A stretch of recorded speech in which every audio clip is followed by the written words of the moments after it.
আসসালামু আলাইকুম ছোট্ট বন্ধুরা, আশা করি তোমরা সবাই ভালো আছো। আজকে আমি তোমাদের বাংলা ও ইংরেজিতে 7 দিনের নাম এবং 6 ঋতুর নাম শিখাবো। চলো শুরু করি। বিসমিল্লাহির রহমানির রহিম। প্রথমে আমরা শিখব বাংলা ও ইংরেজিতে 7 দিনের নাম। শনিবার, শনিবারকে ইংরেজিতে বলে স্যাটারডে। রবিবার, রবিবারকে ইংরেজিতে বলে সানডে। সোমবার, সোমবারকে ইংরেজিতে বলে মানডে। মঙ্গলবার, মঙ্গলবারকে ইংরেজিতে বলে টুইসডে। বুধবার, বুধবারকে ইংরেজিতে বলে ওয়েডনেসডে। বৃহস্পতিবার, বৃহস্পতিবারকে ইংরেজিতে বলে থার্সডে। শুক্রবার, শুক্রবারকে ইংরেজিতে বলে ফ্রাইডে।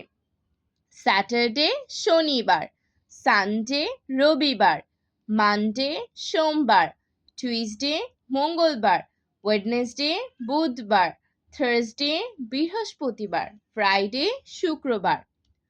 এখন আমরা শিখব বাংলা ও ইংরেজিতে 6 ঋতুর নাম। গ্রীষ্মকাল, গ্রীষ্মকালকে ইংরেজিতে বলে সামার। বর্ষাকাল, বর্ষাকালকে ইংরেজিতে বলে রেইনি সিজন। শরৎকাল, শরৎকালকে ইংরেজিতে বলে অটাম। হেমন্তকাল, হেমন্তকালকে ইংরেজিতে বলে লেট অটাম। শীতকাল, শীতকালকে ইংরেজিতে বলে উইন্টার। বসন্তকাল, বসন্তকালকে ইংরেজিতে বলে স্প্রিং।